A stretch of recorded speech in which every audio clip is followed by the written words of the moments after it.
Bienvenidos.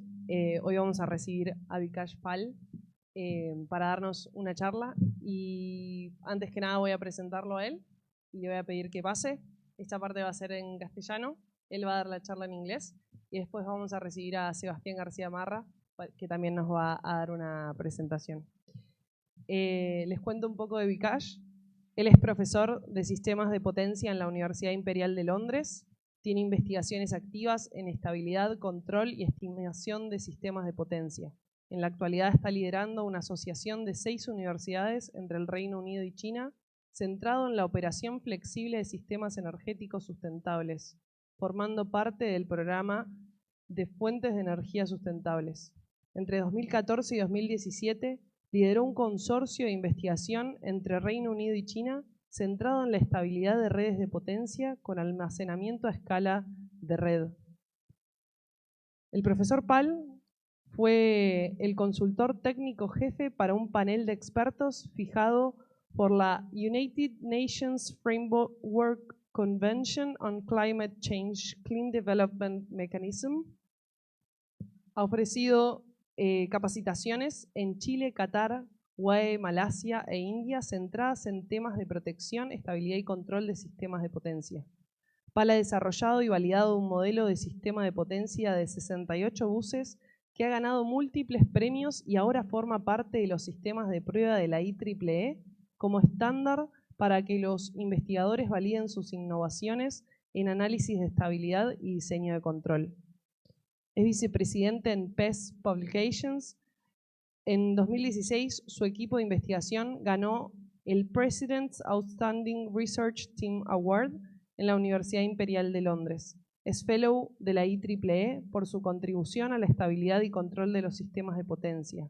Es Fellow of the Royal Academy of Engineering, UK, por el impacto de su contribución en el área. Es un IEEE Distinguished Lecturer en estimación y control de sistemas de distribución de potencia. Ha publicado alrededor de 125 papers en IEEE Transactions y es autor de 4 libros en modelado, dinámica, estimación y control de sistemas de potencia. Por favor, le damos un aplauso.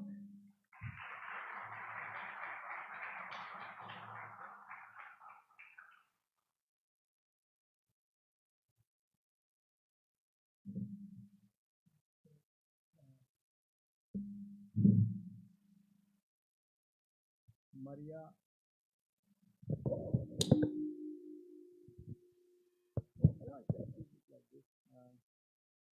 I can keep it in my hand. Yeah. Okay. Thank you, Maria, and it's my pleasure to be here in this very internationally reputed University of Buenos Aires, for this talk. Let me tell you, since I arrived here, I was so much taken care of, and I completely forgot that I have to give a lecture here because I was completely on an entertainment mode. And thanks to Alberto and Melina, who are here since day before yesterday from San Juan. This talk is about optimal voltage ride-through of IBR, inverter-based resource dominated power systems. I know in many countries for their decarbonization plan or energy transition, we are all moving from fossil-based generation to renewable. And depending on different countries' situation, that strategy is always different. But the goal is we want to have all clean energy. And this one would be on system where we have plenty of solar. Like day before yesterday, I was in Peru, and they want to build plenty of solar farm in their desert. They don't want to exploit any more hydro, which is very expensive. So if there is solar and then it comes to the network, what would be the impact of those new technology into the network performance? And how we control the voltage of the system when there is the disturbance in the network, like fault. So the fault ride through performance control from the inverter based resource is what I am going to focus on today.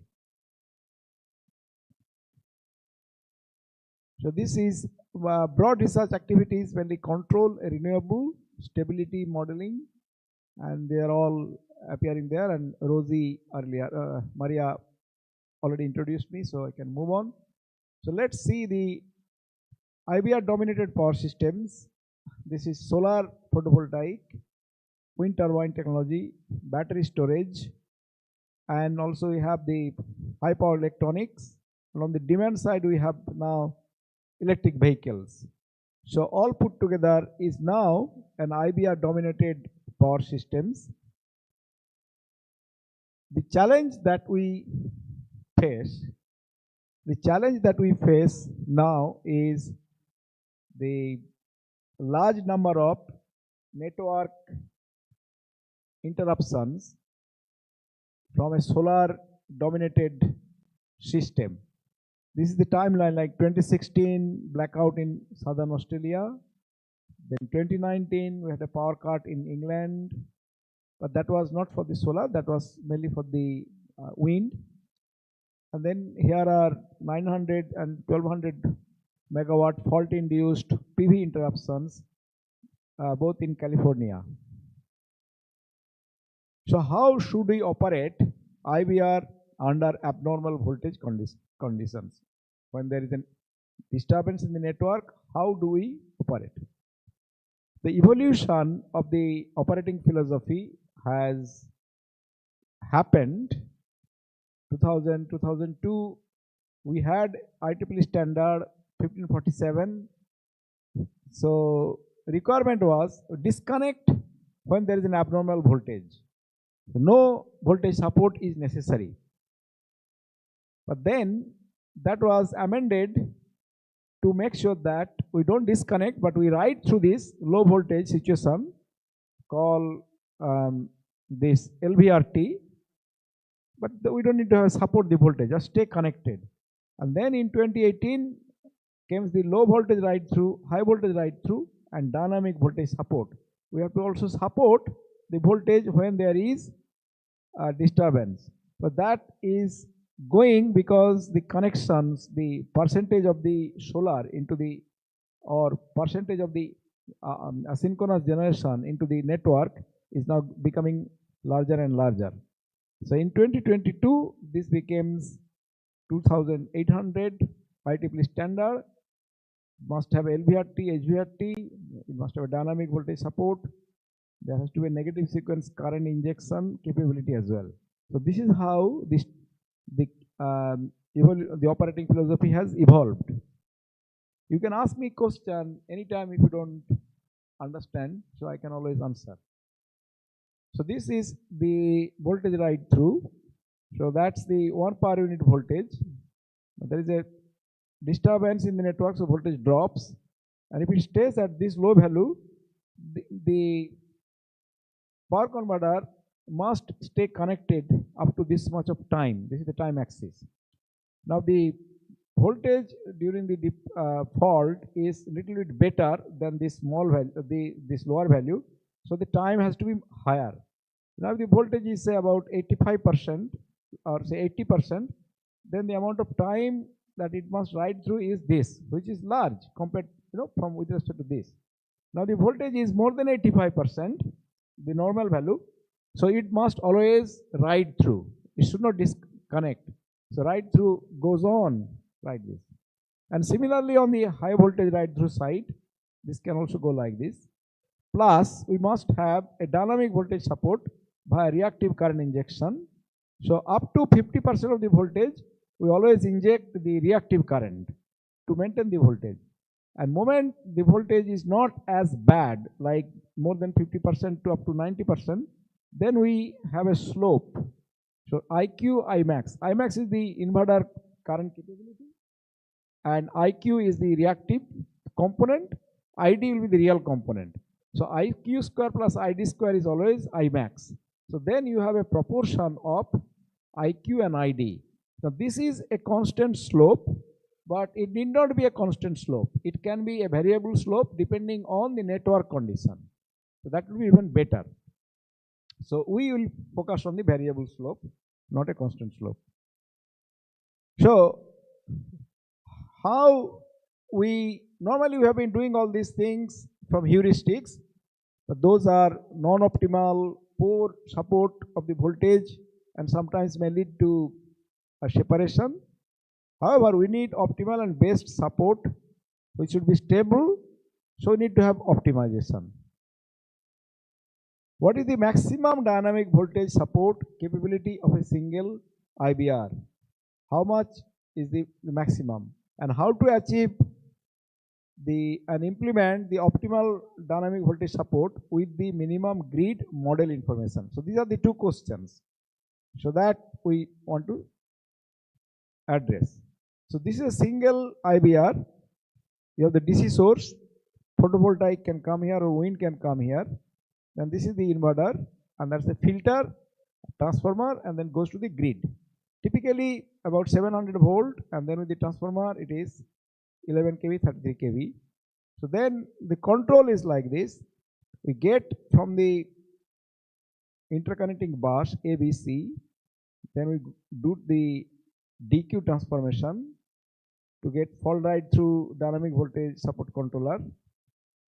So this DQ current we control, and this DQ current controller then get there would be a control block, right? And this is dynamic voltage support control block. And then again we do this ABC, and finally we generate the PWM for a 2, 3 or multi-level sort of inverter. The current limit is ID square plus IQ square must be less than Imax square. Power limit is minimum power must be less than 3 by 2 VID must be less than Pmax. So what we do here, essentially this, we make actually VQ 0. So that, you know, that's how this 3 by 2 VID is our power. Or in other words, we align one of the axis like the direct voltage as with the main axis, and the VQ is 0. So that's how we can get 3 by 2 VDID, which itself is V into that. The system model is this. We start with the grid following first. So current source. So this is the grid voltage at reference, and V theta is the point of common coupling voltage with the converters.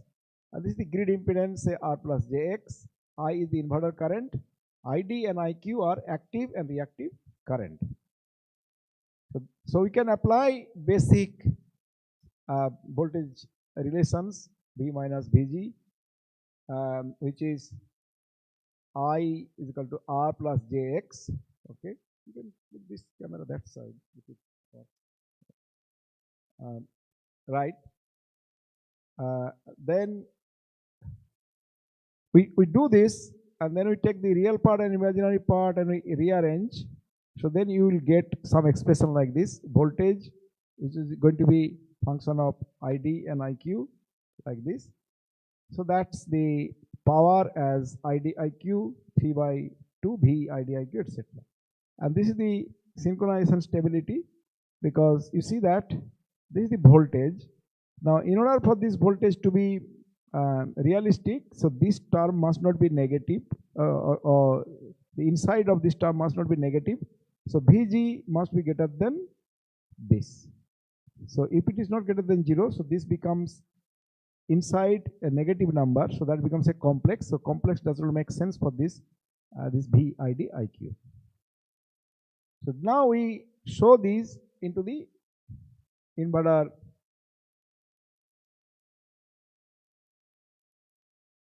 What happened? Yeah, it's not. What is your?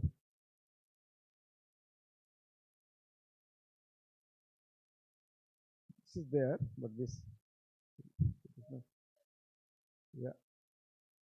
yeah, okay, thank you. So, so now what is the objective?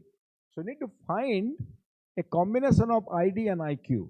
We need to find an I star, which is ID and IQ star, that maximize the point of common coupling positive sequence voltage, because we need to provide the maximum voltage support subject to the current, active power, stability, feasibility constant. So this is the maximize BIDIQ positive sequence voltage subject to this current limit. Power must be greater than P minimum.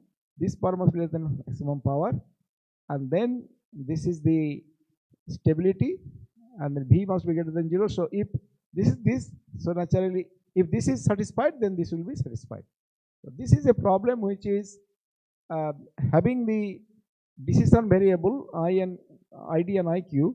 So this decision variable are coming here as a nonlinear quadratic sort of constant, and you know that P is 3 by 2 V ID IQ into IQ. We saw that in the previous there.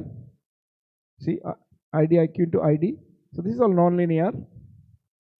So that means it's a non-convex, non-differentiable at the stability boundary. So what we do? So we take a positive sequence voltage maximization problem, IBR, then that. So this is the maximize the V subject to this. So we now show how each of those constant can be in the IDIQ plane. So this is IDIQ. So this is how we see this. Right.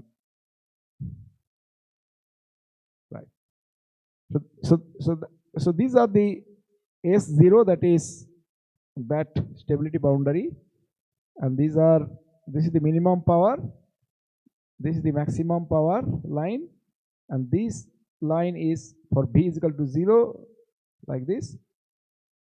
So what we get is this, the green area is our feasibility region where all the constants are satisfied. You have to find some solution inside of that. So this is on ID and IQ plane, that is the current plane, like this. So the key parameters are maximum inverter current, minimum and maximum available power from the DC side power source for solar, wind, and including storage. So when this storage is also there, so you could charge that, so then P mean can be even negative. When we have the battery storage facility with that inverter, so it can draw power from the grid. So minimum power can be negative, and P max. Now PB is this grid, depends on the grid voltage, grid impedance, and maximum current limit. And IB, that is the power that you the current, it also depends on the grid voltage, grid impedance, and maximum power limit. So P and I are those the calculated power from inverter interface. So one solution is that, so this is our IQ and ID circle. Inverter operate inside this. You cannot exceed that. So the unique optimal operating point is when you have current which is R by Z I max and minus X by Z I max. So that you could see here the IQ and ID is like this. Then we can reach this point. And these are all lines are all V optimal, the optimal voltage contour. And this is P is equal to PB.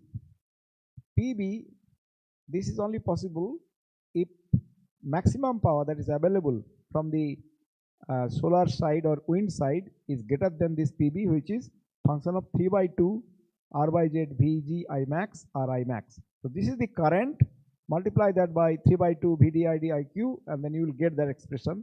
So that's the calculated power. That power is possible at this point if P max is more than that. So that means this will happen when there is enough power from the DC primary source that is sufficiently high in other words, there is enough sunshine or enough wind blowing, so we have enough power. Now what are that line here is L1, this is the line which is RIQ plus XID is equal to 0. Because if you see that, this is the current plane. So from here is a VG by Z. So this is the line which is RIQ plus XID is equal to 0, because this is Y is equal to MX plus C. So you could see that this is minus X by R is the slope. So this condition is possible when we have enough solar irradiance or enough wind speed. Okay. Or also we have more than the rated capacity as storage. Other option can be that when the power from the DC side primary energy source is low, that is that contour, that this is contour of the P, if it is less and less, it goes like that. So now it is coming inside the circle. So that is this, and then the voltage optimal point is this, and this is the power. So this power and voltage, they touch, say, cut over here. So this is the solution that you are getting here. But the P max, but the available P max is less than PV here, because this is our PV, but P max, when it is PV here, P max should be inside of that. So that is not possible. I max is also less than IB, because this is your IB at this point. This is the point we need to have. You have got your optimal point IQ and ID, but that is outside this circle. That means inverter cannot support this. So that means at that point we have to go back to this point, they call S2. So what is that? Then now you see this is S1. This is the line again, that the voltage VG by Z, this.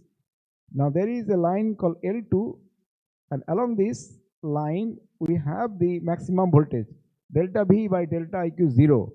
So what happens is that the voltage does not increase if you increase the IQ current further.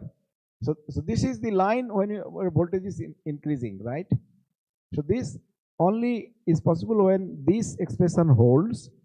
So what does this mean?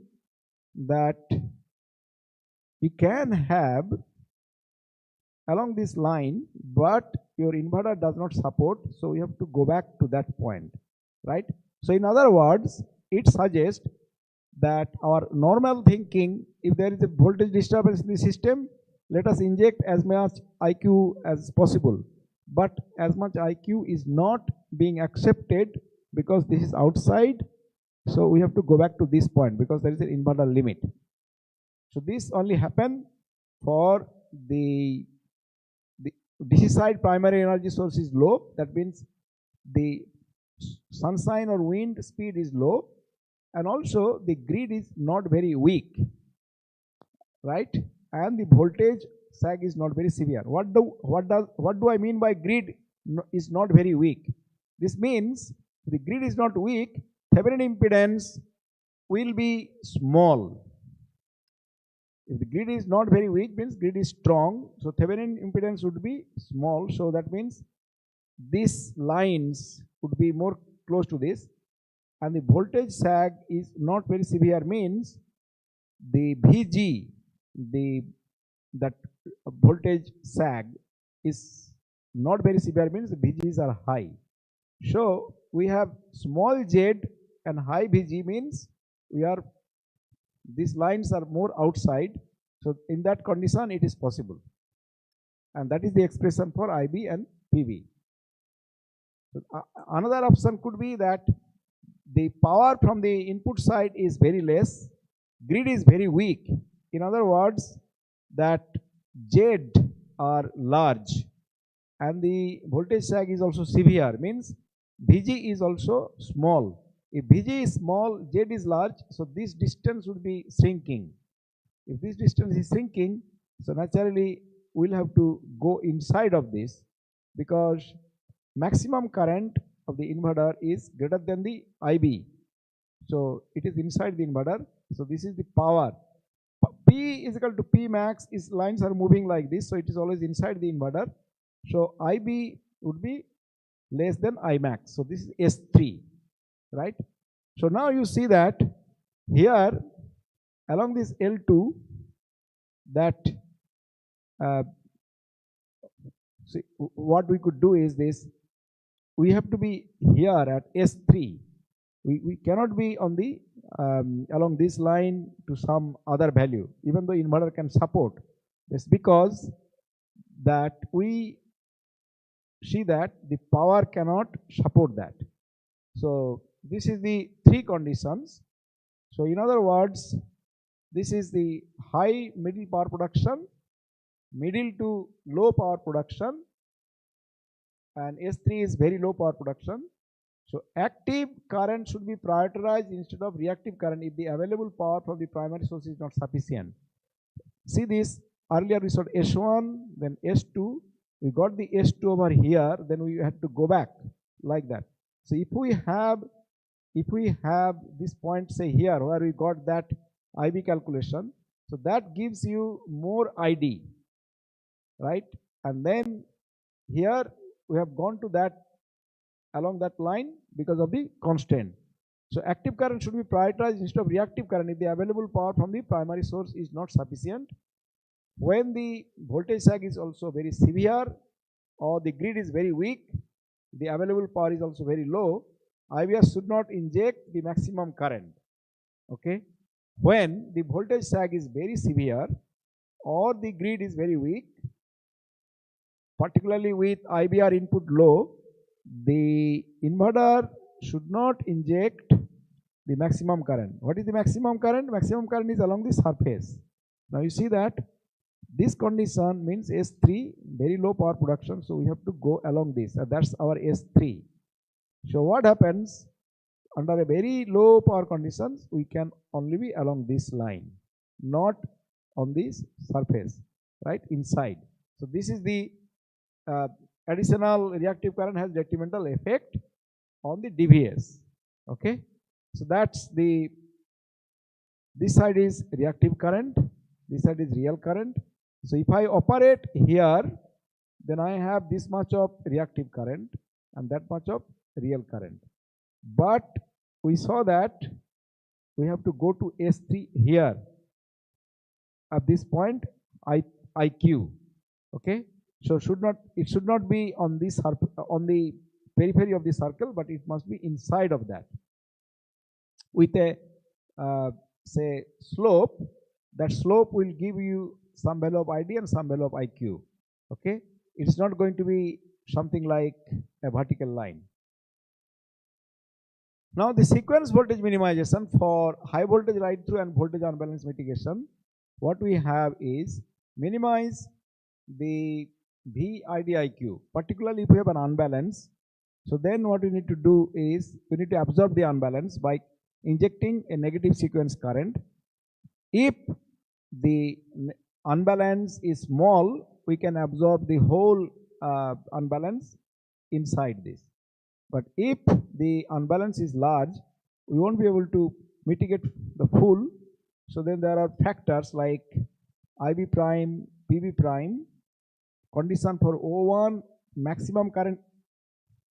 Yeah, condition for this is inverter has got enough current greater than the unbalanced current that we need to absorb.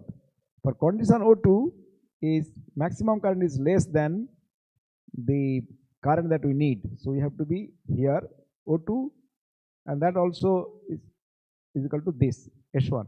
So one in this side you see that absorption is on the second quadrant. This side is injection. So that, and in the O3 conditions, it is maximum current is less than the current that we need, and minimum power is greater than PB. So that means the storage minimum power, the storage is a negative value. So in this case, power is coming to the inverter for the storage, so that the storage capability is also not enough to absorb all the power. So that's why this is a negative quantity. So that negative quantity is higher than the amount of PV that you need. So this is the sequence voltage minimization. So how do we translate this optimality analysis to an optimal DVS controller? Implementing the optimal DVS in a feed-forward way requires the knowledge of the grid parameters, that is Thevenin voltage and impedance. Unfortunately, the knowledge of grid parameters is not often available because of even the state-of-the-art online grid estimation cannot catch up with the fast DVS. So we need to go from white box to some gray box approach. So this is the model free. We need to do the model free. We have all the derivations are based on the impedance and all these things. So if you don't know the impedance, if the impedance changes, then what happens? So then you see that this is your inverter boundary, IQID, and this is the maximum power boundary, and this is the maximum current boundary. So what happens for S1, we have maximum current boundary, S1, and S2 and S3 we had maximum power boundary, right? So here, so this is IQ and ID. So we need to get V. For that we need to calculate IQ and ID. So two quantities. So this here, so how we could do by dimensionality reduction. So dimensionality reduction means this, when we have maximum current boundary, we know our IQ square plus ID square is going to be I max. So that means we could always write IQ as I max cos phi, ID as I max cos phi, and IQ as I max sin phi. So we can express both IQ and ID as maximum current and a phase angle, power factor angle. Now maximum current is known from the inverter capacity. So in that case, we only need to have a power factor angle. So from two unknown IQ and ID, we could go to one unknown power factor angle, and then we do this. So if this is the point, so either we go this way or that way. In case of maximum power boundary, we now know that expression for power P was 3V ID IQ into ID, and in that we know that P is P max. So we can express one of these current IQ as function of ID and the P max. So that's how we eliminate ID here, we project into IQ and IQ. So that power 3 by 2 V ID IQ and into ID was P. P is known. So we can then express ID as that known power divided by all those things into IQ. So that becomes a function of IQ. So voltage and IQ, they are now a known function. ID can be that way substituted with respect to the other expression. So this is also for maximum power boundary. How we then find the model free optimum seeking points? By part-up observe. So suppose you are operating here V, and this is your control variable U. This control variable U is for the S1, it is always the phase angle, and for S2 and S3 it is always IQ, because we have expressed ID as function of P max and IQ. So optimal seeking is a control law that we are here. So we give a perturbation. UK plus 1 is UK plus some acceleration factor into the corrections, and dk plus 1 is the sign of these two. That means if we move in this direction, if V is changing positively, then we put actually that sign, positive sign. So then we keep on going like that. But if we go this way, we see that voltage is dropping, so we go back. So this is the convergence criteria, that acceleration factor over a large number of iterations must sum up to be a positive, and then limit as it reaches to infinity, alpha to the power of k should be diminishing, and sum of this must be large. So alpha to the power of k is 0, and then k is equal to 1 to infinity, alpha plus k should be a large number. Okay, so that is the criteria, and then with that we see the model seeking optimum, say for S1. So what we now do is this that when we have enough power from the input side, so we know the DC link voltage will be quite good.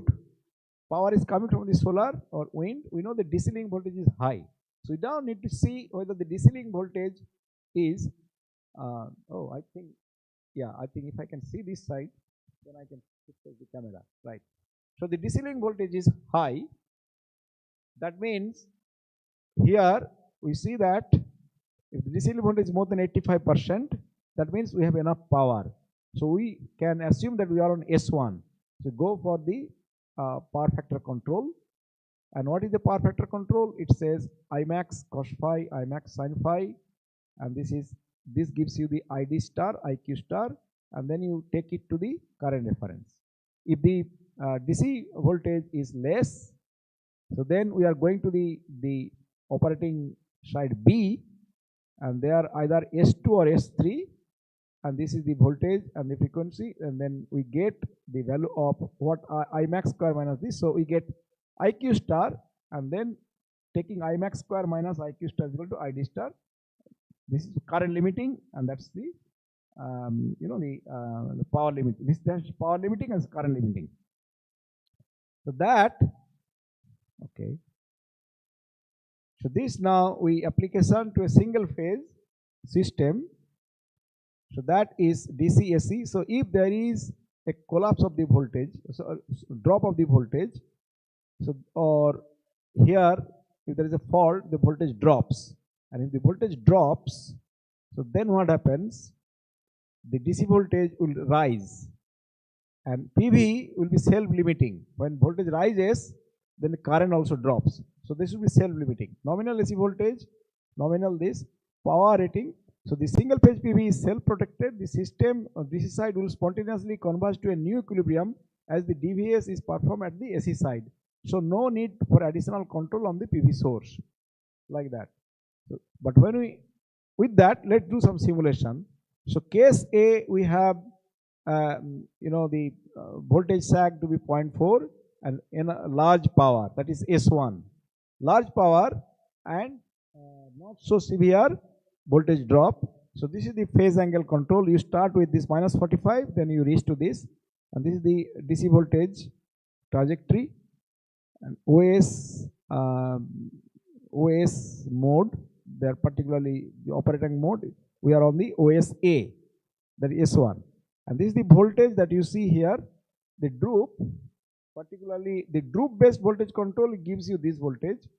Model based is red, model based is green, and model free is red. So this is what I now want to be a little bit careful in expressing this. So what was this droop based? Droop based was, remember, IQ, it was coming like this from that DVS diagram. After 50% of the voltage, IQ ID, there is a constant sort of droop, a constant proportionality between IQ and ID.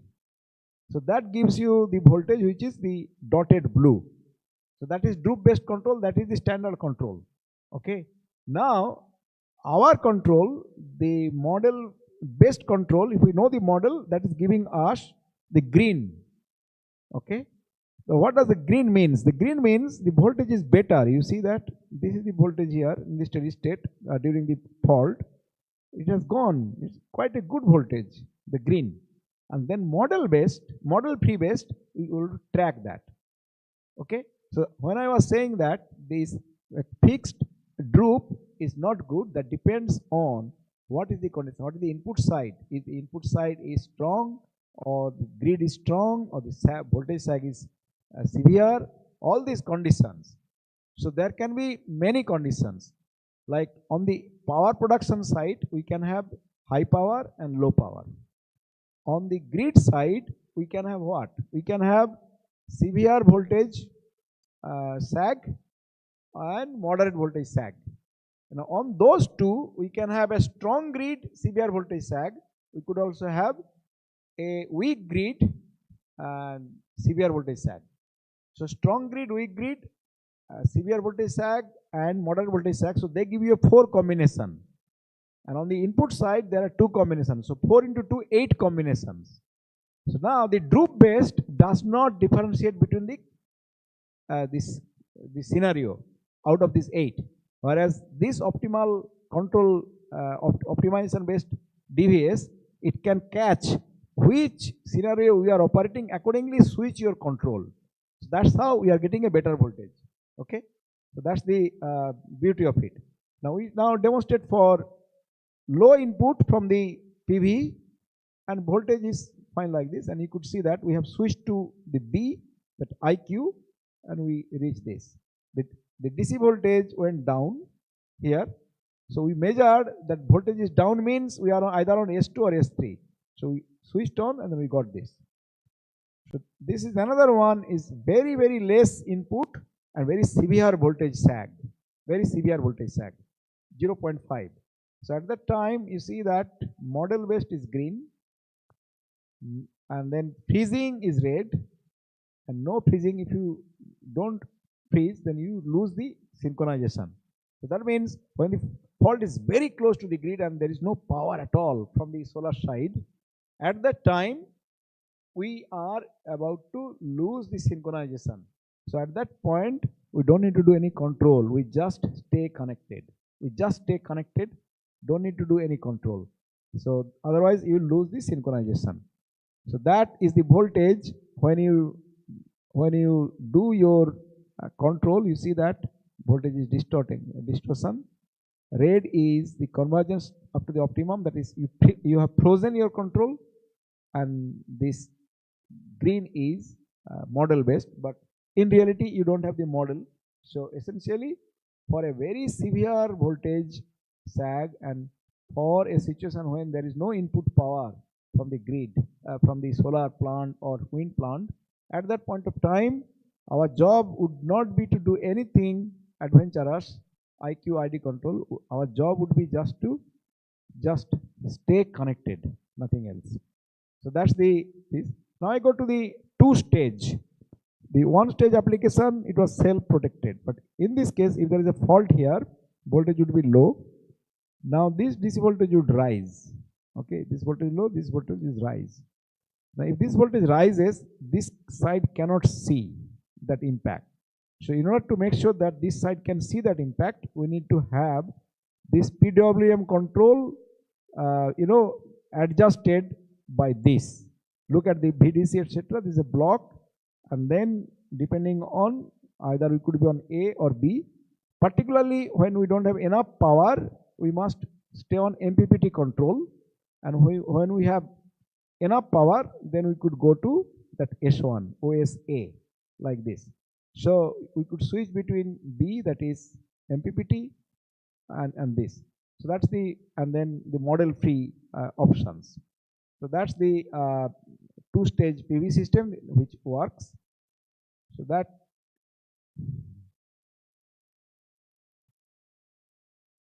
right. So now we show you this simulation results for 2-stage. Large input power, moderate voltage drop. You could see that we are having PV voltage, duty cycle, all these things, PCC voltage go like this, stable and optimal. This is again moderate voltage sag, but also moderate input. We have this nominal value like this, stable and optimal. Now let's go to another, another one. There you'll have this. So in other words, with an MPPT, etc., we are able to stabilize this point. So that's the summary now. The challenging and complementing the physical intuition with rigor and additional understanding of the IBR dominated power systems. This is very useful that way. There are quite a few work on that: global optimality of inverter dynamic voltage support, IEEE transactions paper, and also optimality voltage unbalanced attenuation by inverters, and model free optimal control for inverter dynamic voltage. I think that also has published, it has been published now. So that these are the 3 work, and this is my team. I worked with this Dr. Go, who is now professor in his country in China, and Professor Zabor, who is an optimization expert.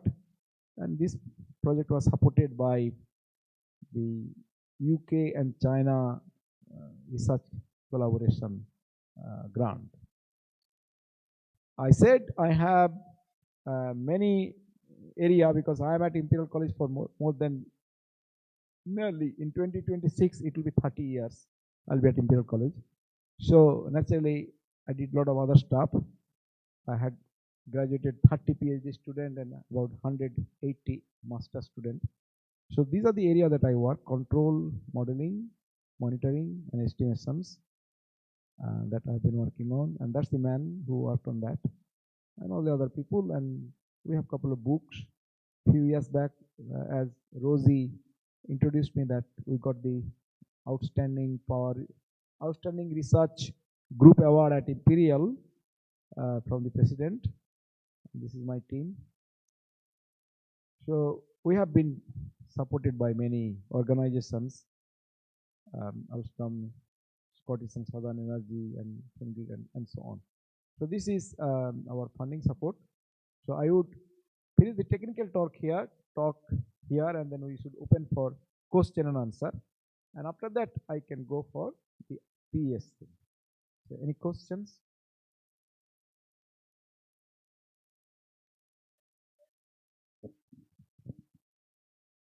¿Sí?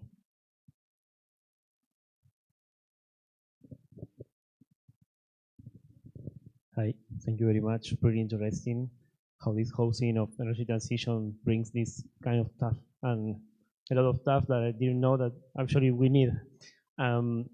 One question I have is it already deployed or is under deployment in some? It is not yet deployed, but my student who was with me has gone back to China. So we are talking to some China-based solar inverter manufacturer called Tina Solar. So he is trying to get some project to implement in China. It's easier to do that in China than in any other country because of many regulations and so on. And plus, I myself is also, not a very hands-on and practical man. And okay, I invented something, so I must have a company. I must do this. I'm more on the education side of my profession, and I travel around the world and mainly I educate and do the research, publish the paper, and then leave this. So that's my weakness. One more. Yep. Is there any regulation pushing for having this sort of system being deployed? I mean, I assume this like increasing efficiency and something that would be required. In this, there is not that regulation is required. What is required is this: what is the IQ and ID priority that you should have? So it does not need any change of regulation. The regulation needs that you need to provide dynamic voltage support. You need to provide negative sequence current compensation. You need to provide high voltage ride through. You need to provide low voltage ride through. So all these things are there. Now, how you provide is not part of the regulation, but what you provide is part of the regulation. So now you can provide by droop control, that a constant slope. So then you see that that's not very effective, because I showed you that dV by dIQ was 0 at a point which is outside, but the inverter could not support that. So then this idea about whatever IQ, maximize the IQ to support this voltage, is not working. So then you need to go for ID. So that ID and IQ ratio, what is the proportionality between the IQ and ID ratio? That depends on what is the input power, what is the grid strength, what is the distance of the fault, how severe is the voltage sag. So once we know these three, then we could have a very clever combination of IQ ID. Okay, that variable slope. So we deviate from the loop control, so it's adaptive loop control, and that IQ ID proportionality has also some relation with the system X by R ratio. The network has got an X by R ratio, So there would be some connection between that X by R ratio of the or R by X ratio of that network, and under that condition IQ and ID say relations. So you have to exploit that.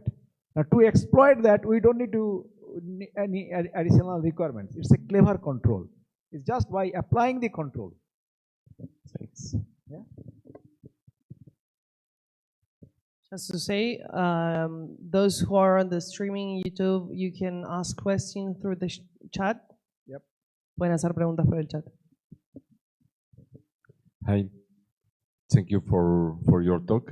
I am in the field of electronic, not on electrical engineering, but I have a question because you mentioned in your talk that normally it's very difficult to estimate the impedance of the network, or is too you get a lot of time to estimate that.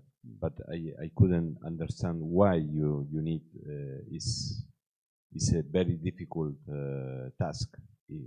I imagine that you are measuring your current, your voltage at every place. Why do you think is, or what do you say that is very difficult? Yes, actually you need to know what is the Thevenin impedance. Now for Thevenin impedance at the point, we need two independent measurements, right? So V and I, two sets we need to get the Z, because Z is a complex quantity. So for that, that means we need to have two different conditions, operating conditions. Now it may not be possible to get two different operating conditions in a quick succession. It may not be possible. So that is the first the problem. Plus also in the measurement there would be some noise, etc. And also we will not be always operating at the 50 Hertz nominal frequency. We can also deviate from that. So that is the issue with the getting the Thevenin impedance and Thevenin voltage. And how many you show, for instance, the voltage that change? In how much time these changes occur? I mean, this changes. It can, how often? Yeah. No. How often? No. The time of, because if the voltage change very quickly, you need to react very quickly. Yes, that's true. My question is about how much time is. Yeah, in this case, I will say that we are definitely not doing this for a very fast. During the fault, you will have the transient, right? The transient has to die down so that all your calculations are on the basis of the RMS quantity, root mean square quantity, phasor quantity, right? So during the transient, the phasor will have the transient, so that calculation will not be effective. So we need to see that transient dies down, and then we have do it during the faulted stage itself. We have only the power frequency which is dominating. So then that is the time scale. Yes, so, but in time, how much? Yeah. In time, how? It could be in seconds, but not in milliseconds. It can be in seconds, but not in milliseconds, right? Okay. So all the expressions are algebraic. We have not done dv dt, L di dt with that. So we have not considered the transients. No, just because I was imagining if you can get several measurements in different places, but transmitting the measurements is. Yeah, that also. That computing the solution perhaps it could be. Yeah, this is there, but then slow. Remember we need to have the Thevenin impedance. Thevenin impedance at this point. So we only the measurements at this point for two different operating conditions will give us the Thevenin impedance. Measurements from another point does not help us to get the Thevenin impedance. Thevenin impedance is the looking at the whole network from this point. What is the voltage and what is the impedance? So we need to have two measurements. Okay. Well, thank you. Question on the online? Yes. Please, a question. You mentioned inverse sequence injection, inverse sequence current injection, or something like this. Well, negative sequence. Negative sequence. Yeah. Negative sequence. You expose ID and AQ like for symmetric sag or voltage sag, no? Yeah. And for asymmetrical voltage sags is when you said see inverse sequence current injection. Yes. Yeah. So that can be done, but that is also possible if the degree of asymmetry is within the inverter's capability. That O1. That in my this thing. Yeah. Let me take it. Because,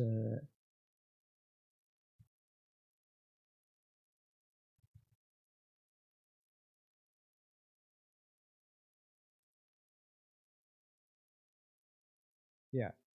This one, if you are inside of that, that means if your I, this is your I max, this is your IB, that the compensation current that you need, if this is low, right? That means Z is high and VG is, also low. So that means severe voltage sag and weak grid that give us IB prime. At that point, if you have a single line to ground fault, you can be within this, right? Now, if we have a situation when VG is high, right, that means voltage sag is not bad, and also Z is low, that is strong grid, so then we are outside of that. So at that point, IB will be out of this, so you'll not be able to do that. Okay. So a strong grid, when become unbalanced, it also require a huge amount of unbalanced current to compensate this.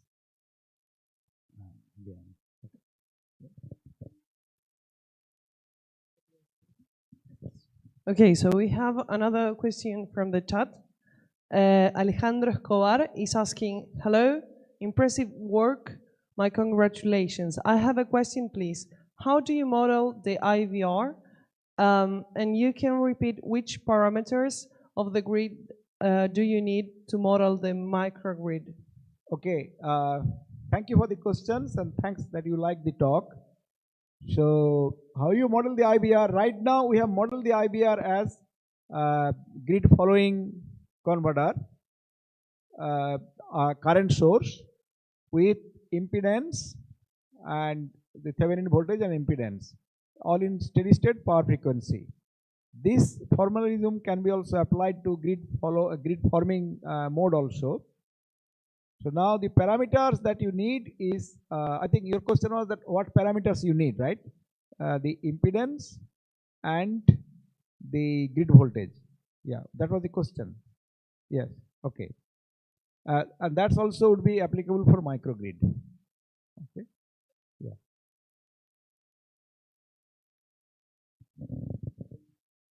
Does anyone have one question?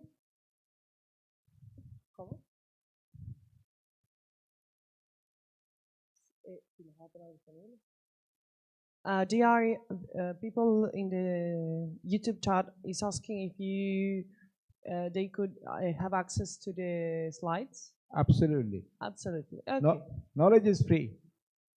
Excellent. Okay, would you like to change to the other slides? Yes. Or there's another question? What is the other slide? Can you the PS slides, right? Okay, they have it. Yeah. No problem. Yeah, great. Where is this? Okay. So the first slide, please. Yes.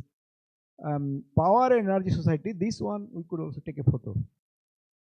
Yes. Power and Energy Society. What is that? So what is IEEE? IEEE is a network. So I don't need to tell you who is IEEE, right? So of your IEEE member. It has got nearly 500,000 members and nearly 5 million technical documents, 200 plus top cited periodicals, and it has got 1,300 active standards and 39 technical society.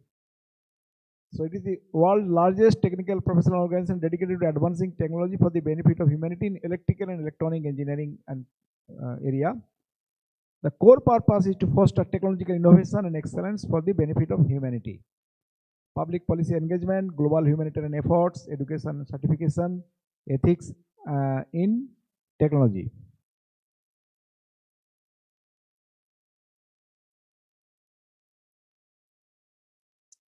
So the Power Energy Society is one of those 39 society, but it is also the second largest society.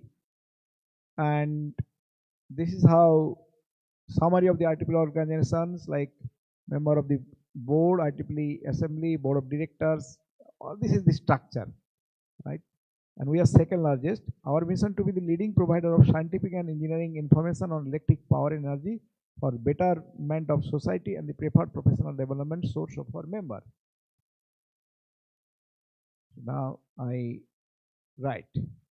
So this is the global engagement. We are in our society. We have about 42,500 members and 870 chapters, of which we are here, right?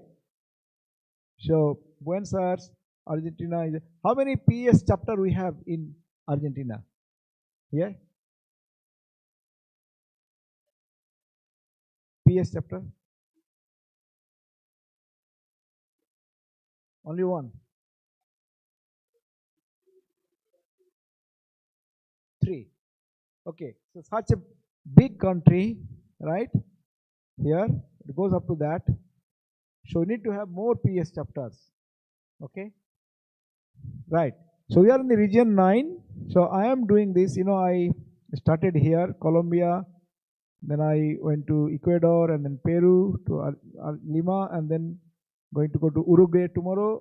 Tomorrow 5 o'clock is talk at Uruguay, and then I go back to Santiago, the country you are most friendly with. Okay, so there, and then from there I go back to the place I come from here. Okay, so this is 50% of the members are from outside US. 1 to 7 is US, 8 is Europe, Africa, Russia, etc. And then region 10 is India, China, Australia, and all. Okay. So now we have 6,000 members in region 8, 17,000 members in 1 to 7, region 9 3,000 members, region 10 is 16,000 members. So this is how it is. Now trend that how the membership is growing month on month because people renew at different time. That's not that. What we do is we have 21 technical committees plus 20 satellite technical committees. One of the technical committee is power system dynamic performance, which I'm chair until the end of this year. We have active and published standards, 487 IEEE standards out of 1129 total IEEE standards. That means you see that we have about 48 to 50% of total IEEE standards are from PS. Nearly half of all IEEE standards are from PS. And then also we have active proposal for assessment and review for standard, that projects, 366 IEEE PS proposal for assessment and review out of 1000 total IEEE standard PARs. PARs is that when you put a new proposal for new standard, so this is for PAR, proposal for assessment and review. So there are about 1000 proposal. We have almost 36% of that from PS. We have, the recently published technical report, etc., etc. But then let's go back to the conference. We organize 30 global conference annually. Majors are T&D conference and grid age as well as general meeting, PS general meeting. So these are the major with industry, and general meeting is every year in July. Okay. Normally in the general meeting, you'll always see about 3,000 to 3,500 people coming for the meeting. Publications, we got 6 transactions: IEEE transactions on power systems, IEEE transactions on energy conversion, power delivery, sustainable energy, and we have IEEE transactions on smart grid, and then a new transaction called transactions on energy market policy and regulation, EMPR. So that is the transaction that launched in 2022 end, and it is now publishing from 2023. That is the transaction I launched as Vice President of Publication. And also I launched this transactions, open access, power and energy. Okay, open access, this one I launched, and we also now are launching a new energy sustainability magazine in 2025 Q1. So we had the electrification, it is gone. Now the power energy magazine is free for our member. We also have a Spanish version of that. How many of you know that Power Energy magazine is also translated into Spanish and it is available to you? Do all of you know? This for all Spanish speaking people, the main magazine is available in Spanish language. We are continuing with that. So this is the publication. I was Vice President of Publications between 2019 to 2023, last year December, and during that time we have done many things. A couple of things like we have diversity. 70 women, academic or industry active technologists became editor, 70. And also we had, up until that, we had an 8-page of the publication free. But now, if you submit a paper and if it gets accepted, up to 12-page, first 12 page it is free. So these are the two major contribution plus this new transaction. And also within IEEE has got an access, mega journal, IEEE access. In that there is a Power and Energy Society new chapter. That's also introduced in those 5 years. So there are lots of options and flexibility for people from different parts of the world with specific requirements. We try to meet those requirements. That's the publication, because I was in publication, so it took a little time. Education, we have the PES Resource Center, PES University. So once you are a member, you get all those materials from PES free once you're a member. So the direction for this, Rosie, are you taking photos? Yeah, okay. So, okay, good. So 24-28, this is the direction. Our stronger chapter engagement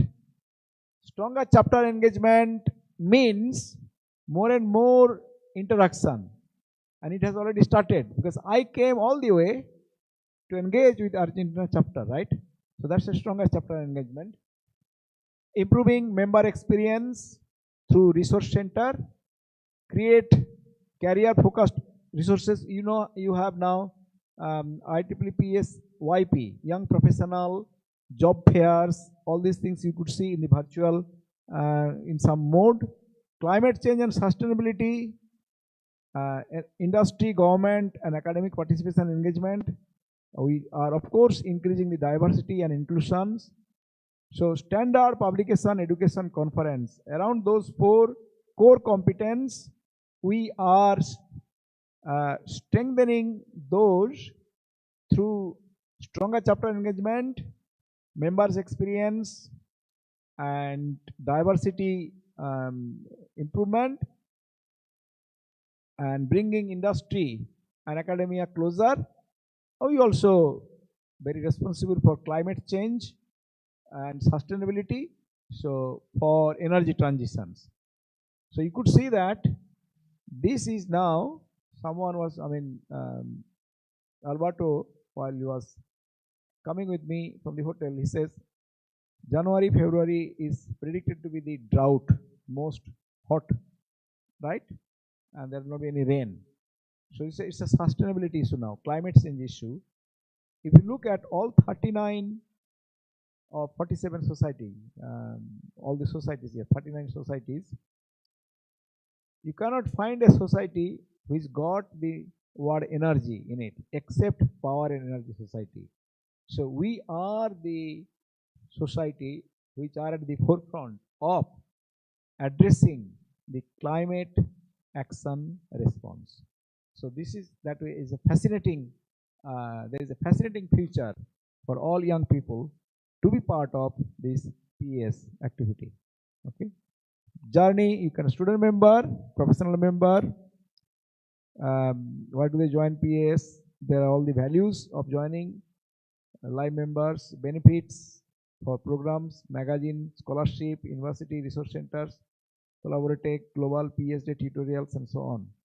So that is, and these are some of the positions which are development engagement, initiative summary, who are doing what, and you can always approach them. Some of the positions are open. So we need to see more WIP, Women in Power volunteers, right?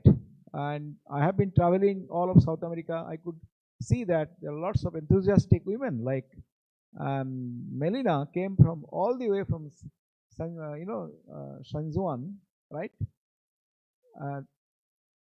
3 nights. I mean, I came in the evening, they came probably in the morning. So they will also leave after I leave. So 4 nights she is here. So that's a clear indication that there is a very exciting opportunity here for growth and diversity. So Women in Power in South America is most important. So only 3,000 members, we need to take it further. So this is the this is about PS. Now questions now. Yes. Paulo Melian is asking, what are the humanitarian activities that PES realize? Okay, IEEE has got a humanitarian activity board. Yeah, humanity activity committee, HAC. So PS always send a representative into that HAC board. And also there is the IEEE Smart Village. Most of the time, 60 to 70% of the Smart Village activity is funded from PES. So when you are doing Smart Village based project rollout in different parts of the world, whether this is in Nepal or in the remote part of, say, Nicaragua. So these are all humanitarian activity. So we participate through PES, the IEEE Smart Village initiative. I am actually representing PES into the ISV board now. So that's the thing. HAC. We have a project going on related with smart cities. Real, okay. Yeah. Yes, we are. We have a project under the program Internet for All, yeah, of COMSOC, which is to develop a community network inside some very it's not a village, it's just a group of houses. The place where the providers, internet provider, didn't want to go because economic reasons. And the idea is to develop a network to be interconnected the houses and also connect to internet. The internet connection is under satellite networks.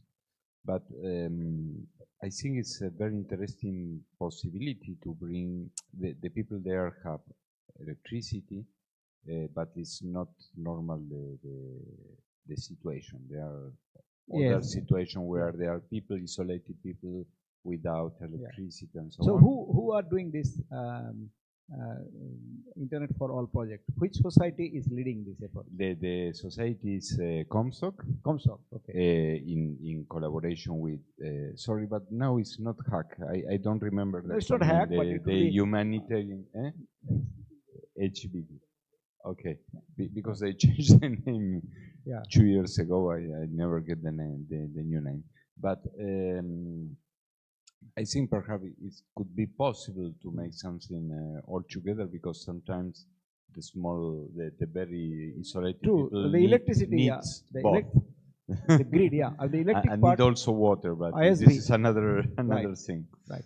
ISB is headed by a guy, up until now I know Rajan Kapoor, and he has got lots of vice president, and then there are some chair, etc. So they are also going through some changes into their governing document and reporting structure and execution structure. But in that, the Nuclear Society, as well as the Industrial Application Society, Industrial Electronics Society, Power Electronics Society contribute fund. We also contribute a lot. Like last year, I really worked in 2023 November to fund $550,000 project, about 12 projects all over the world. So power without internet or internet without power are mutually, not possible. So we can work together. Thank you. Very interesting. Right. Yes, just to add something. We were working with Rajan Kapoor and yes, I went internet, Smart Village project, and Communication Society provided some funds to the Smart Village initiative. Education Society. What? Which society? Communication Society. Communication. Comstock. Yes, Comstock. And also, of course, it's supported by PES. And there is a project that was funded by the Nuclear and Plasma Society. Yes, in Argentina, in the north part of Argentina. It's with $200,000 for protecting the forest from deforestation. So Nuclear Society. Yes. Okay, nuclear NPS. Yes. Do you have any nuclear power plant in Argentina? Electric nuclear power in Argentina? Yes, we have. We have three. What is the total connected capacity? I don't know. Maybe. What is the megawatt capacity of? Do you know the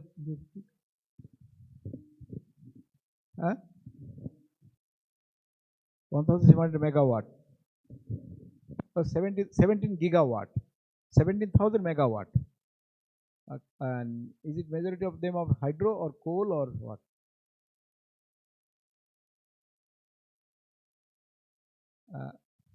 Hydro.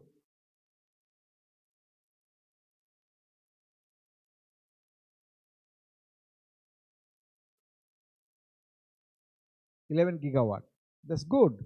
So 17 gigawatt total, 11 gigawatt hydro. That means already you are very close to the net energy transition. So another 600 is nuclear. That is clean.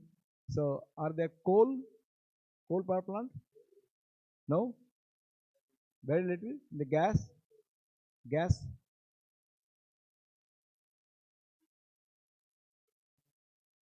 Maybe 50 or so, 50 or 60% of energy is thermal, and gas is the main resource, non-renewable resource used for electric generation in Argentina. So what is thermal? What is thermal then? Is it nuclear or thermoelectric? Nuclear is low percent. No, thermoelectric. What is the input? What is 4% of energy? Oh, geothermal. Ah. Huh? 4%. Nuclear. 4% nuclear. So 50 or 60%. 60%. Yeah, maybe 500 megawatt, 600 megawatt. 4% of 17 gigawatt is 680 megawatt. So we may have one or two nuclear plant of maybe 200 each. But and the geothermal, what percentage is geothermal? 60. Thermal 60. Thermal 60. No, but you don't have any coal plant. No coal. Gas? Gas, yes. Gas, the thermal plants Or gas. are Combined cycle, gas turbine. Mainly gas, and Diesel. in some parts of here It's oil. Fuel Yeah. for the gas no? Right. And then also solar and wind. Solar and wind 15 or 20%. Gigawatt. 4 gigawatt. Okay. Yeah. Solar 4 and wind 4. No. Solar and wind put together 4. Both, Okay, together both together. So 4. So 11 Both together. gigawatt hydro and 4 gigawatt solar and wind, 15, and the rest is gas and this. Yes. So you are quite good in energy transition, right? Yeah. Sure. We need more. You need more nuclear. More Actually, nuclear, yeah. maybe We need more nuclear, and then how is this the country electricity situation? Is electricity has reached every home? Not necessarily. But Mostly here in the city, yes, but there are many small towns that don't have electricity.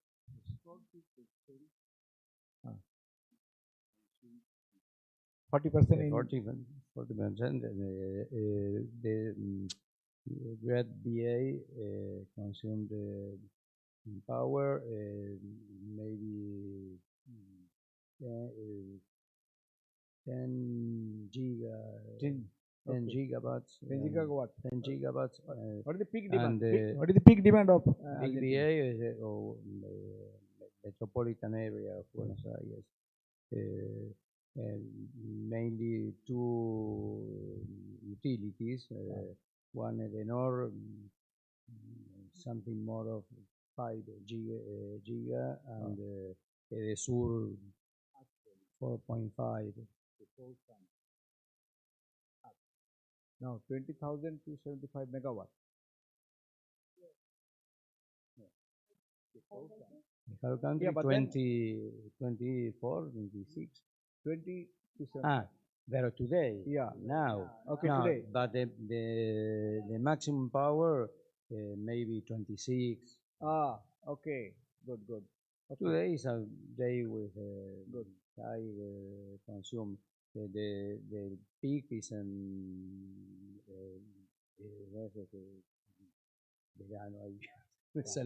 summer. On summer. Generally on summer.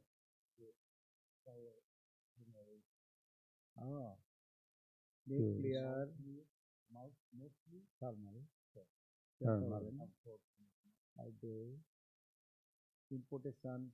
You import coal from somewhere. Mainly thermal. Second, the hydraulic, high power. Okay. So that's thermal. We have to come out. Yeah. Okay. Mainly thermal. Yeah. The next talk. Yeah. And so Sebas can give his talk. Would you like to say something? I wanted to, when talking about the publication, sometimes publication can be expensive to publish, like page charges. There are also some other publication which is supported by IEEE, but the authors do not have to pay for open access. There are some. So I have something which is called Modern Power Systems and Clean Energy, MPCE. I'll give you this flyer, and I advise them. It's part of IEEE Explore, so it will all get published in Explore. It's free. So I want to. The publisher gave me some flyers, so I want to give the flyers and take a photo. Yeah, and we also need to take a photo with the. For those that para los que están del otro lado, ahora vamos a hacer pasar a Sebastián García Marra, que nos va a contar un poco de su proyecto. Bueno, ¿qué tal? Hola a todos. Antes que nada, gracias a la Facultad de Ingeniería y a la IEEE y a los organizadores de este evento por permitirme exponer acá. Y me resulta muy interesante poder charlar un ratito sobre transición energética, muy conectado con lo que comentaba recién el orador anterior. Así que vamos a hacer eso un poquito, vamos a conversar. Mi nombre es Sebastián García Marra, a mí ya me presentó Rocío, así que vamos directo a lo que sigue. Bueno, ok, vamos a hacerlo así, freestyle. Bueno, entonces, hace un tiempo se empezó a escuchar este término, ¿sí?, de energy transition o la transición energética. Así que lo primero que vamos a hacer es comentar un poquito de qué se trata esto, ¿sí?, qué es la transición energética y qué desafíos trae. Principalmente la transición energética, gracias. Ahí va. La transición energética básicamente es un conjunto de fenómenos que todos juntos dan lugar como a un cambio en la matriz, ¿sí?, en la red de producción energética y también del consumo.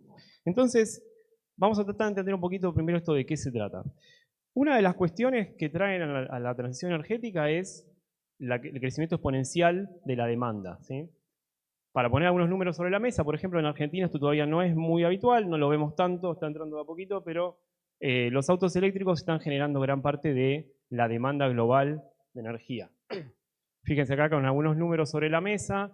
Bueno, cargarle el tanque a un auto eléctrico es más o menos lo mismo que una semana de consumo de una casa en Estados Unidos, promedio, por lo que dicen las fuentes. Eso es un montón de energía, ¿no? Cuatro cargas del auto es un mes entero de consumo. Otra cuestión, otro fenómeno que se está dando es que hay mucho consumo, por ejemplo, desde los data centers. Los data centers, bueno, hace ya muchos años, 15, 20 años, con la escalada de Internet y todo lo que tiene que ver con el almacenamiento masivo de datos, ahora todo lo que tiene que ver con inteligencia artificial, procesamiento en la nube, etc. Hay cada vez más y más de estas granjas de data centers, y fíjense que pueden consumir entre el equivalente a 80.000 a 800.000 hogares, ¿no? Es básicamente el consumo de una ciudad mediana, lo cual es un montón de energía. Otra cuestión que se está dando es que también tenemos la electrificación de algunas áreas que antes en realidad en la matriz energética estaban dadas por, bueno, otros tipos de fuentes de energía, ¿sí?, como el gas, carbón, petróleo, etc. Por ejemplo, si vamos a algo más doméstico, incluso en Argentina, la mayoría de los edificios nuevos, actualmente uno cocina y se calefacciona directamente con electricidad, cuando antes no era así. Y se están también electrificando algunas otras industrias, como por ejemplo, tanto en la minería como en la extracción de petróleo, máquinas diésel que están pasando a tener a ser electrificadas. Dice la consultora Bloomberg que la cantidad de líneas eléctricas que necesitaríamos para, dentro de los próximos 30 años, cubrir toda la demanda que va a haber, básicamente cubre la distancia entre la Tierra y el Sol. Lo cual representa muchísimo dinero, por supuesto, pero ese no sería el principal problema, sino que otro de los problemas que tenemos es el tiempo, ¿sí?, que requiere, por ejemplo, construir una línea eléctrica. En promedio se tarda entre 7 y 10 años, y además se involucran un montón de cuestiones alrededor de esto, porque hay que conseguir permisos, disponer de los terrenos, bueno, mover maquinaria, hay montones de cosas vinculadas a esto. Y además hay otro problema, que es que no es necesariamente solo el crecimiento de la demanda lo que da lugar a esta transición energética, sino que también lo es el hecho de que cambia la matriz de la generación, ¿no? De hecho, en la charla anterior se charlaba mucho de sistemas para optimizar básicamente la introducción de energía eléctrica generada a través de paneles solares a la red eléctrica. Bueno, eso es una realidad en cada vez más lugares, incluso en Argentina, ¿sí? Las granjas de paneles solares, así como, bueno, los molinos eólicos. Eso se está haciendo más común en todos lados del mundo. Entonces, lo que pasa con esa demanda es que no siempre es una demanda que uno puede saber cómo va a venir, no es tan predecible. Y o uno pone mucho almacenamiento para después disponibilizar esa energía cuando se la necesita, o tiene que hacer algo para poder responder de una manera más dinámica al hecho de que tengamos esa generación no tan predecible. Bueno, entonces, ¿qué estamos haciendo hoy, más allá de que haya que construir esa infraestructura, para empezar a atacar algunos de los desafíos, ¿sí?, que tiene esta Energy Transition? Bueno, ahí entramos nosotros, ¿sí?, con buscando dar solución, respuesta a algunos de estos problemas, a algunos de estos desafíos que vienen de la mano de la transición energética. Y el problema tiene como distintas aristas, así como distintos ejes. Nosotros buscamos atacar algunos de ellos. Vamos a tratar de contar un poquito rápidamente a qué se refieren esos desafíos y cómo es que se los ataca, tratando de entender en qué consisten esos desafíos, ¿no? Entonces, bueno, brevemente lo que buscamos nosotros con nuestra visión es digitalizar y optimizar la infraestructura más distribuida geográficamente creada por la humanidad. Brevemente, nuestro producto hoy está en 12 países, en 4 continentes, y hay algunas empresas con las que estamos trabajando. Pero yendo a lo importante, a ver, una de las verticales de servicio, las soluciones que ofrece nuestro producto es lo que se conoce como el DLR o el Dynamic Line Rating, ¿sí? Que es básicamente busca responder la pregunta de cuánta energía yo puedo mandar de manera segura por una línea eléctrica, por un conductor, bueno, sin que, por ejemplo, la línea se sobrecaliente, se dañe el activo o lo que sea. Haciendo determinadas cuestiones, se puede saber que conservadoramente podemos incluso aumentar hasta un 40% la cantidad de energía que podemos transmitir por la misma línea eléctrica, o sea, sin agregar infraestructura nueva. Pero entendamos un poco la física del problema. Cuando mandamos corriente eléctrica a través de un conductor, eso, por efecto Joule, genera disipación de calor, ¿sí? Entonces ya de por sí mandar una corriente a través de un conductor va a generar calor. Pero además a este conductor lo está calentando el sol, ¿sí? La radiación solar. Entonces ahí tenemos un problema. Pero por otro lado también tenemos al viento que genera cierta disipación sobre este conductor. Además, depende cuál es la temperatura ambiente y algunos otros factores asociados. Entonces, el problema es que no es tan sencilla la pregunta o responder la pregunta de cuánta energía puedo mandar de manera segura por este conductor. Entonces, ¿qué es lo que se hace habitualmente? ¿Qué es lo que se hizo por muchos años y lo que todavía se hace en la gran mayoría de los casos y de los países? Se establece un límite estático, ¿sí? Lo que se llama el Static Line Rating, que es, bueno, mi activo, mi línea tiene esta determinada capacidad, yo la voy a operar de manera conservadora, muy por debajo de ese valor, entre el 10 y el 60%. A lo sumo, en este esquema, en este paradigma, lo que se hace es establecer una serie de parámetros estacionales, es decir, para el invierno una serie de parámetros porque, bueno, el clima es más frío, tengo más capacidad de disipar, etc. Y para el verano otros más conservadores porque las condiciones ambientales me limitan la cantidad de energía que puedo enviar sin estar como estresando a ese conductor. Pero hace unos ya casi 30 años aparecieron ciertos trabajos que daban cuenta de un modelo por el cual, si uno considera las condiciones meteorológicas ambientales alrededor de esa línea, bueno, uno podría aumentar esta capacidad de manera dinámica. O sea, en un día soleado, sin viento, en verano, voy a tener menos capacidad, pero en un día frío, nublado, ventoso, voy a poder transmitir mucha más energía. Entonces, se creó un modelo por el cual si yo meto esas variables, la radiación solar, la temperatura ambiente, la velocidad del viento, etc., puedo tener lo que se conoce en la industria como AAR o Ambient Adjust Rating, o capacidad o, digamos, el ajustado por ambiente. Entonces, bueno, un poco eso es lo que hoy nosotros estamos implementando. Ahora, ese AAR, ese Ambient Adjust Rating, no es la solución completa, porque ese modelo contempla decir, bueno, yo conozco el viento o la temperatura ambiente, que es algo que uno extrae principalmente, por ejemplo, hoy de servicios de clima. Uno consume eso, lo inyecta en alguna plataforma donde está este modelo de AAR corriendo y puede extraer cuáles serían los valores de corriente que puedo transmitir de manera segura, lo que se conoce como la ampacidad. La ampacidad es la cantidad de corriente que yo puedo transmitir de manera segura. Pero cuando uno quiere ir a un modelo completo de DLR, de Dynamic Line Rating, lo que tiene que hacer es tratar de tener más información local. Entonces lo que nosotros diseñamos, además de la plataforma, es un sensor que se cuelga de la línea, ¿sí?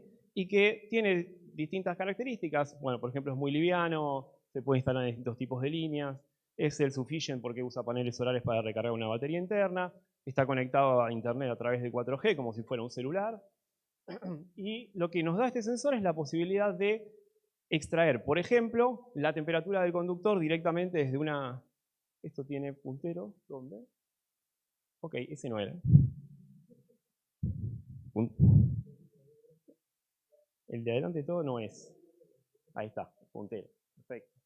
Esto es una especie de cámara de sensor térmico que saca una especie de foto del conductor y con eso estimamos la temperatura del conductor.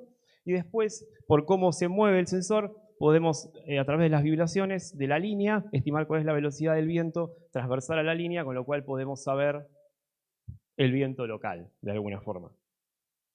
Entonces acá lo que nosotros hicimos es una plataforma que funciona de alguna manera como un gemelo digital, un digital twin de la línea. Lo que tenemos es, bueno, una representación de toda la línea, que es información provista por el cliente, donde está la traza de la línea, la información de cada torre, etc.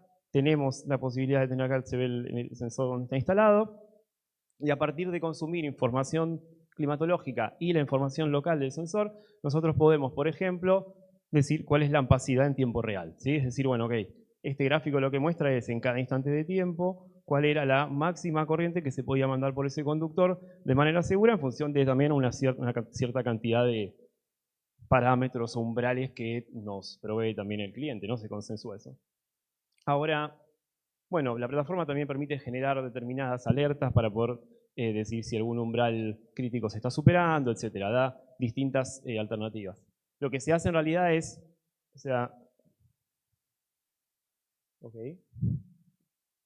perdí el puntero, una para atrás, eso fue para adelante, ahí va. Lo que se tiene es, esta es toda la línea, ¿no? Entonces, lo que se calcula en realidad es la ampacidad para cada uno de los spans, para cada uno de los vanos, y después lo que se dice es, bueno, ok, la ampacidad de toda la línea es la ampacidad del menor de todos ellos, del que tenía la menor capacidad en ese momento de transmitir energía. Por ejemplo, porque un vano puede estar expuesto a vientos y otro está en alguna zona, no sé, a través de plantaciones, montañas, etcétera, y no poder disipar la misma cantidad de energía. Ahora bien, el sensor mide una cantidad de variables, temperatura, inclinación, corriente, distintas cosas. Lo importante acá no es tanto qué variables mide el sensor, sino que se puede derivar de las variables que mide. Una de ellas es la ampacidad, la otra es el sag. El sag es, básicamente tenemos este conductor que tiene, bueno, está la catenaria. Cuánto el conductor cede, ¿sí? Porque por ejemplo se calentó y se dilató, es importante porque a veces ese umbral crítico no está dado por la temperatura, sino porque si el cable cede un poco de más, puede estar tocando estructuras o construcciones, con lo cual la limitación puede ser por lo que se llama clearance to ground. Entonces, conocer cuál es ese sag y cómo está variando, nos da información de ese estilo. La otra cosa que podemos ver acá es que dice fatigue forecast o bending amplitude, y eso está relacionado con ya la segunda arista o eje en el cual se pueden hacer cosas para eficientizar el uso de las líneas eléctricas. Eso es lo que nosotros llamamos Early Fault Detection, ¿sí? Y básicamente la pregunta que se contesta en este caso es ¿cuándo una línea va a fallar? ¿Cuándo le va a pasar algo que la va a dañar y qué podemos hacer para evitar eso antes? Entonces, y ahora ya no es además solo de la línea, sino que hay una línea de trabajo que también es hacer el monitoreo de las torres, de la salud de la torre para entender cuándo la torre está por tener algún problema crítico. Entonces, en este contexto, bueno, entendamos primero qué tenemos como degradación de un conductor. La degradación de un conductor tiene varios aspectos. Uno es el aging, ¿sí? El envejecimiento del conductor, en este caso, dado más que nada por una cuestión vinculada a la pérdida de la plasticidad del conductor. Esto tiene que ver con diferentes ciclos térmicos que dañan la plasticidad del conductor. La otra es el fretting. El fretting es el efecto por el cual el roce de las hebras entre ellas produce desgaste y eventual corte de estas hebras. Y la corrosión, que es un fenómeno más local, por lo tanto cuando ya se extendió y uno la puede detectar es porque el problema es más grave, ¿no? Todas estas cosas están vinculadas con el frequency shift, o básicamente que haya corrimientos en frecuencias. Si uno mide cómo oscila este conductor, por ejemplo en un laboratorio, en condiciones controladas, uno puede ver que a medida que el conductor va perdiendo hebras que se van cortando, se corren las frecuencias de oscilación del conductor. Esa es una línea de trabajo. Y la otra es el análisis de la fatiga del conductor, que esto está relacionado con la cantidad de ciclos que tiene vibrado la línea, junto con displacement amplitude, básicamente cuánto es el apartamiento en esas oscilaciones, si está oscilando de una manera peligrosa o no. Digamos que tenemos nuestro sensor por aquí, colgado una línea, esa línea está oscilando de alguna manera. Este gráfico de acá, lo que nos muestra este gráfico de acá es que tenemos en este eje los ciclos de oscilación y en este otro, digamos, la gravedad o la amplitud de esos ciclos. Entonces, básicamente, si nos movemos por debajo de esta curva, vamos a estar bien, pero si empezamos a tener muchas oscilaciones que superan esa curva, y esa curva se modela por tipo de conductor, digamos, también se hace empíricamente en general, bueno, eso quiere decir que nuestro conductor está sufriendo, está desgastándose más rápido de lo que debería, y además deberíamos tomar alguna política para que deje de ocurrir. Por ejemplo, colocar algún damper, amortiguador, lo que sea. Entonces, básicamente lo que hacemos acá nosotros es ofrecer una solución que lo que hace es, a partir de cómo oscila este conductor, decir, bueno, ok, se está degradando rápidamente o no, y poder hacer lo que se conoce como backcasting, que es tratar de estimar cuánto daño acumulado tiene este conductor si yo asumo que durante toda su vida útil estuvo vibrando como estuvo vibrando en el tiempo que pudimos estar haciendo el registro de los datos. Y lo otro que se puede hacer es forecasting, que es tratar de determinar cuánta vida útil le queda al conductor si va a seguir vibrando de la manera que está vibrando mientras lo analizamos. Bueno, nada, esto es parte de la plataforma, son distintos gráficos que muestran qué pasa cuando el conductor está oscilando. Esto es, bueno, un sistema de alertas, en fin, cosas que acá igual no se aprecian desde la distancia. Y la última línea de trabajo tiene que ver con Quick Incident Detection, ¿no? Básicamente contestar la pregunta de dónde ocurrió un incidente. A veces pasan cosas que no podemos predecir. Por ejemplo, cae un árbol sobre la línea, o roban la línea, o determinadas cosas. Incluso la aparición de hielo, ¿sí? Cuando se conoce como que aparece un fenómeno de icing en el conductor, lo cual da lugar a otros problemas como galloping, que es cuando el cable hace como un efecto látigo porque se desprende parte del hielo, bueno, eso daña la línea. Bueno, eso también lo analizamos. Entonces, como resumen general, la primera línea de trabajo es el DLR, del Dynamic Land Rating, contestar cuánta energía puedo enviar de manera segura por ese conductor. La segunda vertical de servicio es Early Fault Detection, tratando de contestar la pregunta de cuándo una línea o una torre van a tener una falla. Y finalmente, la detección de incidencias en este conductor, para tratar de, en este caso, no evitar que ocurra, pero sí llegar rápido al punto en el que ocurrió ese problema para darle una solución. Bueno, una de las cuestiones es que este sensor se puede instalar en las líneas directamente con drones. De hecho, se puede instalar en 45 segundos en una línea. Acá vamos a ver un video. ¿Le podés play vos?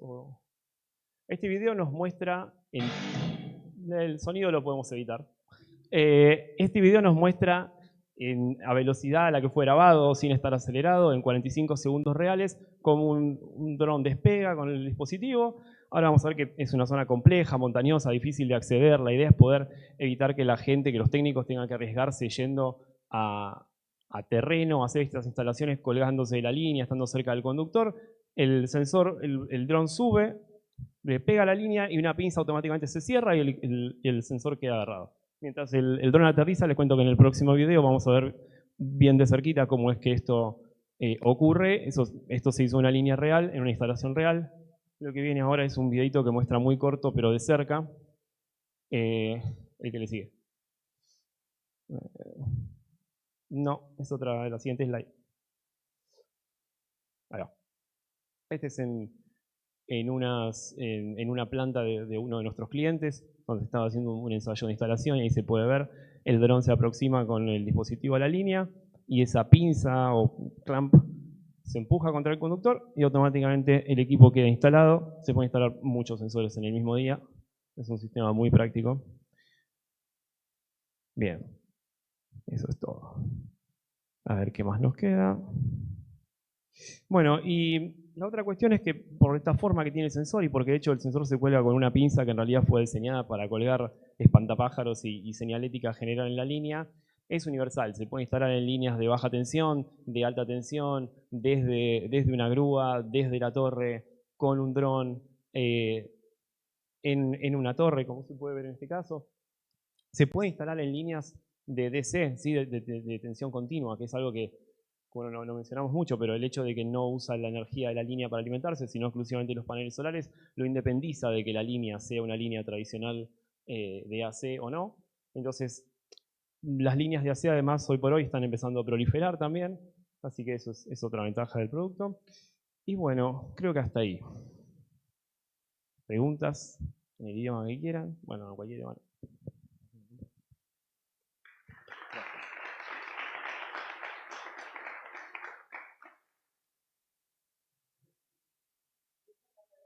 Ah, no sabía. Para que, ahí.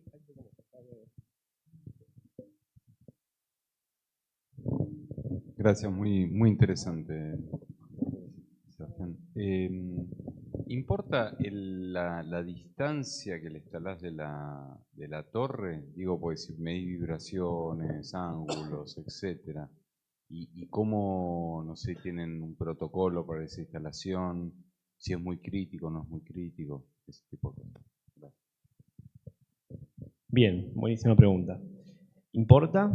En algunos casos puede ser bastante crítico, particularmente cuando lo que se busca es hacer este análisis del envejecimiento del conductor de la fatiga. La bibliografía tradicional establece que el punto en el que conviene medir estas oscilaciones críticas es 89 milímetros del punto de anclaje. Ese número es claramente porque es 2,5 pulgadas, nadie puede buscar 89 milímetros.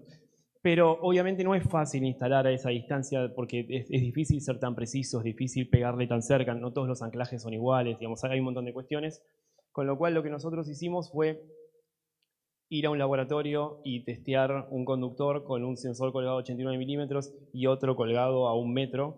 Y ahí hicimos algo que es básicamente un trabajo de investigación porque extiende los límites del trabajo original. Lo que hicimos es un modelo en el cual nos independiza de a qué distancia lo colgaste. Funciona mejor aproximadamente a 1 metro de distancia, eso es bastante más simple de hacer, incluso con un dron, con lo cual sí, hay un laburo de independizarse y sí tenemos un protocolo de instalación. Hay ciertas cosas que hay que cumplir cuando se instalan, la distancia al punto de anclaje es una, y hay algunas otras. Por ejemplo, en general se instala en el conductor de más abajo, pero hay algunas cuestiones, pero la más crítica es esa que dijiste, la distancia al punto de anclaje. Y por último, suponete que lo tenés que sacar, porque hay que, no sé, cambiarlo, repararlo, lo que sea. ¿Cómo es? Pues se pone fácil, pero... Se saca fácil. Se saca fácil. Se saca fácil. Se puede sacar con un dron también. O sea, esa pinza tiene un mecanismo por el cual cuando está así agarrada al conductor fuerte, si vos tiras fuerte de una de las orejas, también se abre. Con lo cual se puede también desinstalar con un dron. Y también se puede desinstalar a mano, pero bueno, es más difícil. Pero sí, es fácil de instalar y de desinstalar. Bueno, muchas gracias.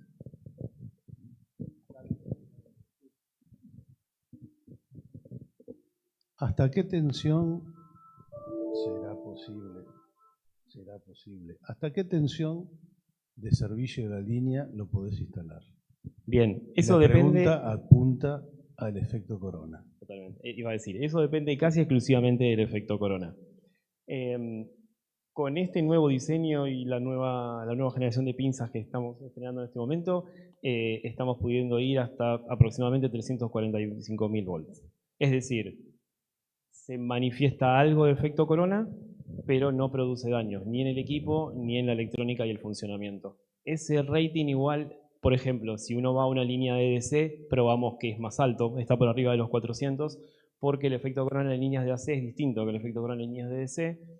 Y la otra cuestión es que cuando los conductores están en bundle, es decir, agrupados de A2 o de A4, el efecto corona se mitiga, con lo cual el peor caso es cuando están así en single conductor. Cuando hay un único conductor, sí, ese es el peor caso. Pero bueno, de arriba de 220.000 volts siempre hay alguna suerte de bundle, son 2 o son 4 conductores, pero sí, hasta ahí. Y es uno de los desafíos más grandes poder ir más arriba en tensión. ¿Podrías hacer un diseño un poco más compacto, no tan largo, algo más pegado a la línea? ¿Podríamos? Hoy por hoy, o sea, el dispositivo original, ahora perdí el... ¿Por qué me lo sacaste? ¿No? Y ahora perdí los poderes. El dispositivo, bueno, no es original, pero la generación anterior era más cuadradote. Este, que es como más una especie de pelota de rugby, cumple con ser redondeada para evitar todas las cuestiones del efecto punta. Y el problema más importante en este momento lo tenemos en este resorte que está acá. ¿Qué hice? Nada. En este resorte que está acá. Con lo cual lo que se hizo en el nuevo diseño fue bajar un poco la posición de ese resorte antes de ir a un completo rediseño de esa pinza, que es eliminar el resorte, básicamente. Es decir, el resto es todo plástico. No, el resto es aluminio, pero por las formas redondeadas que tiene, lo único que evidencia un poco de efecto corona en ratings muy altos son las dos antenas, Claro. que bueno, tienen puntas adentro, pero el problema grave está acá, en la pinza. Bien. Digo, el problema grave, el desafío el de diseño más grande. Ahí está.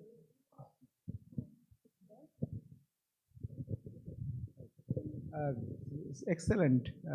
I also know about this technology, not only this one.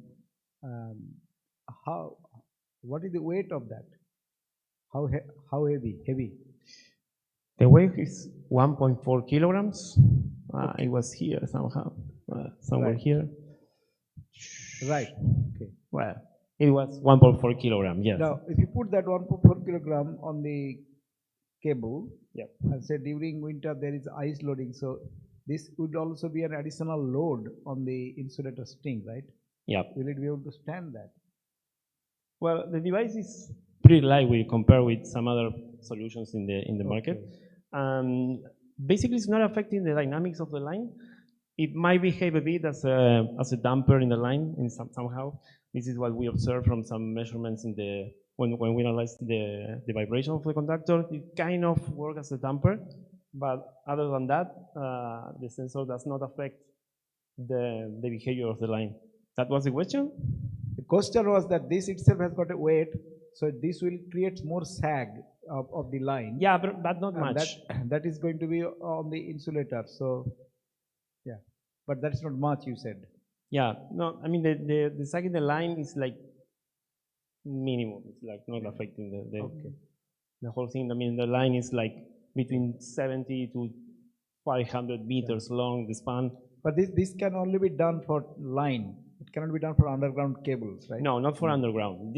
Our solution is for overhead power lines. Online.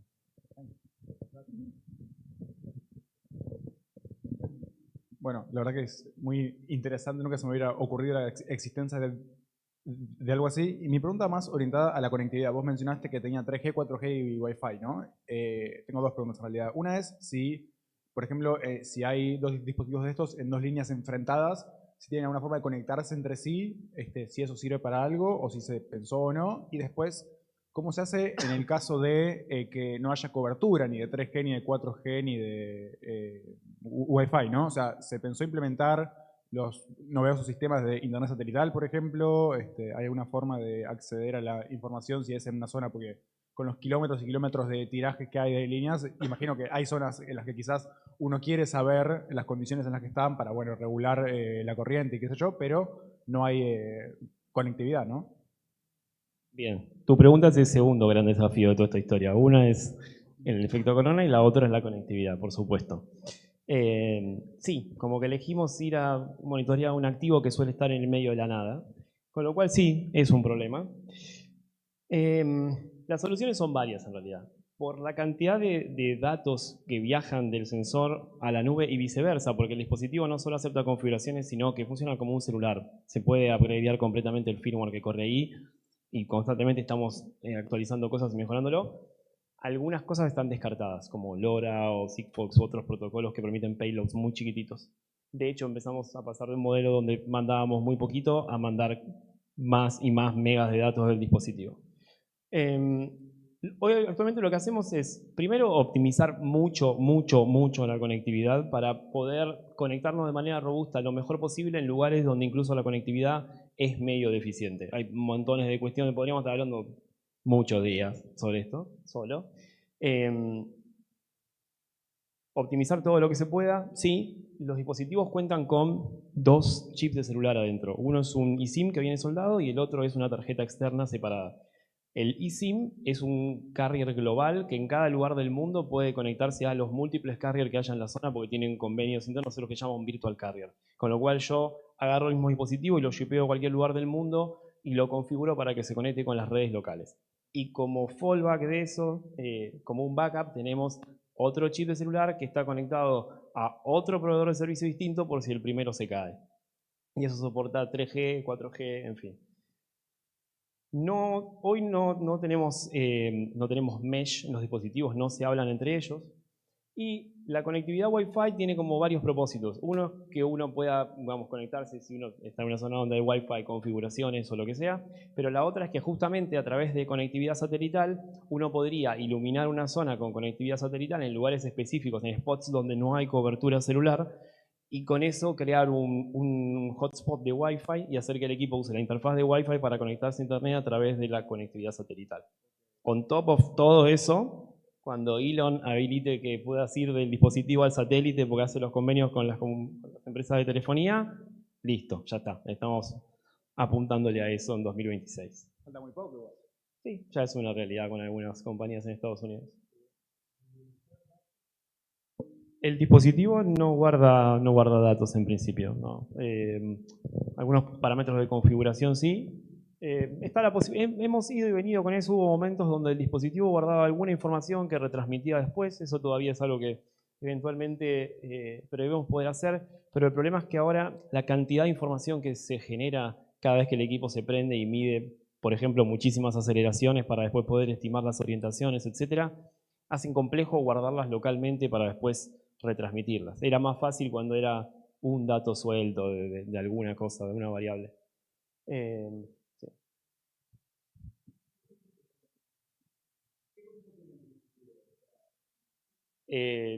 No me acuerdo de los números de memoria, pero dormido en el orden de algunas decenas de microamperes. Y después despierto algunas centenas de miliamperes con picos de consumo de 300 miliamperes cuando se prende el módem y la parte de comunicaciones. Pero hay una optimización muy, muy fuerte de ese lado para trabajar en que pueda dormir mucho. De hecho, el equipo puede estar, eso no lo dije, pero el equipo puede estar incluso en un invierno nórdico muy largo y muy oscuro, varios meses reportando datos sin cargar la batería. Obviamente por ahí ajustando la frecuencia de envío de datos. Cuando hay sol disponible en la zona, etcétera, el dispositivo puede recargar el 60% de su batería en un par de horas. Y cuando está funcionando para la aplicación que es más intensiva en el consumo de datos, que es el análisis del DLR de la línea, los datos se mandan tan seguidos como entre 5 y 15 minutos, con lo cual está prácticamente todo el tiempo mandando información. Allá hay una pregunta. Sí, mi pregunta va por ahí más para el lado del efecto corona, pero en la parte por ahí de comunicaciones. Supongo que estás colgado en una línea de alta tensión, tenés ruido electromagnético, mucho ruido. Si eso, ¿cómo lograron aislar todo ese ruido para que poder usar básicamente ese aparato colgado de ahí? O si no tuvieron problemas con eso. ¿No tuvimos problemas? Sí, tuvimos problemas. Pero la primera vez que hicimos un piloto de esto fue en 2016, así que hay como un camino recorrido. La primera vez que colgamos un equipo dejó de andar y al día siguiente anduvo porque se habían robado esa línea y se cortó la electricidad, así que así de bien andaba. Sí, a ver, el equipo internamente está completamente blindado porque es una jaula de Faraday de aluminio y los circuitos internos en algunos casos tienen cierto shielding propio para evitar que el ruido interfiera. Parte de la situación de que las antenas estén abajo y no arriba es evitar que el efecto corona de la línea las afecte de más, entonces están como un poco más lejos de la incidencia de la línea. En principio no hemos notado muchísimo cambio de performance de la conectividad por culpa de la línea, digamos. En algunos casos puede ser que en zonas donde incluso no es tan bueno lo empeora un poco más, pero la performance en general de la conectividad en el diseño actual es suficientemente buena. ¿Y las antenas son normales, algo específico para esto? Las antenas no son específicas para alta tensión ni nada. Lo que tienen las antenas es que son estos conos que están acá abajo. Para adelante, adelante, adelante. La última. Ahí está. Lo que tienen es que acá adentro hay como un conjunto de antenas. Hay la antena de Wi-Fi, hay una antena eventualmente de GPS y están las dos antenas de 4G porque 4G usa dos antenas, la que se llama Main y Diversity. Son dos antenas distintas que tienen que estar medio a 90 grados, por eso una para acá y la otra para allá. Pero sí, hay un conjunto de antenas metido en esos dos conos. Perfecto, gracias. Allá hay un par de preguntas más.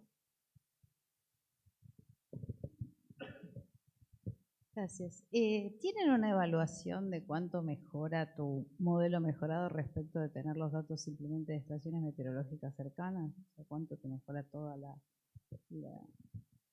cuenta que haces? Buenísima pregunta porque eso es otra cosa que no dije, no metí en esta presentación. El modelo en realidad se alimenta de tres cosas. Se puede alimentar de información meteorológica que nosotros consumimos de un servicio de clima y eso nos da un baseline, nos da la base del algoritmo de Ambient Adjust Rating, pero también nosotros proveemos una estación meteorológica propia, un dispositivo parecido a este que se conecta a un módulo meteorológico que en general se puede agarrar a una torre o algo por el estilo y nos da información meteorológica local. No siempre los clientes instalan eso, pero cuando lo instalan hay información de viento local que hemos usado tanto para el modelo de DLR como también para los casos en los que se quieren verificar condiciones de por qué una línea está oscilando demasiado, etc. Además de ver cómo está moviéndose el conductor, usamos la estación meteorológica para verificar si en realidad cuáles son las condiciones de viento en la zona y qué está pasando con eso. Entonces el modelo de DLR en realidad puede usar información climatológica, información de una estación meteorológica local e información del conductor en sí mismo. Lo que pasa es que las estaciones meteorológicas, a menos que sea esto de que vamos nosotros, instalamos una cerca de la línea y eso te da como un área de cobertura medianamente buena, tampoco están tan distribuidas. Los servicios de clima, de hecho, lo que hace el servicio de clima que usamos, que nos provee una API, nosotros consumimos el mejor dato posible. Lo que hace el servicio es divide el mundo en una grilla y para un determinado punto te da el mejor resultado de que ellos cruzan varias estaciones meteorológicas locales. O sea, con lo cual ahí hay un laburo sobre el dato para que sea, bueno, lo mejor posible, te lo dan a distintas alturas, etc. Pero uno puede complementar esa medición con un dato local. Buenas, gracias por muy buena la presentación. Te quería preguntar dos cosas seguidas. La primera, ¿estás pensando en incluirle medición de efecto corona en tiempo real? Porque veo que tenés una cámara. Y la segunda, ¿cómo estás tan seguro que poner tu equipo en la línea de alta tensión no modifique el funcionamiento de los amortiguadores preinstalados? Okay. No, la cámara no, digamos, de momento no prevé medir efecto corona. La cámara en realidad es un sensor térmico de 700 píxeles, no sé, 30 por 20 y pico, lo que sea, que lo que hace es darme como un mapa de calor del conductor y sobre eso nosotros extraemos cuál es la temperatura del conductor y nos sacamos encima el fondo, etc. No estamos de momento previendo, de hecho el equipo no mide tensión y no pretendemos medir tensión tampoco porque además se supone que es como la variable conocida. Sí medimos corriente en esta última generación del dispositivo. Y lo otro, no solo no estoy seguro, sino como decía recién, un poco funciona como damper. De hecho, hemos hecho pruebas de laboratorio donde el dispositivo instalado en el conductor, de alguna manera, en algunos casos, bueno, eso, amortiguó un poco las oscilaciones. Con lo cual, lo que hicimos, bueno, de hecho estamos trabajando con un cliente en Bélgica en el cual analizamos un año de mediciones, hicimos un estudio para decirles si iban a tener que cambiar o no ese conductor dentro de los próximos 5 años y predijimos correctamente que no iba a hacer falta y se hizo un estudio de laboratorio donde ellos cortaron un pedazo de la línea, lo llevaron al laboratorio, lo evaluaron por el equivalente a 5 años con nuestro dispositivo colgado, el cable no se rompió, se observó que había un efecto de damper por el conductor colgado, por el sensor colgado, perdón. Luego se lo extrajo y sigue corriendo el test y bueno, ya van varios años simulados donde igual el conductor no se rompe. Igual sí, sería como... sí, bueno, nada, hay que considerarlo en la ecuación, sí. Perdón, pero digo, incluso estamos evaluando un diseño en el cual sea un damper de sí mismo, como el smart damper, ponele.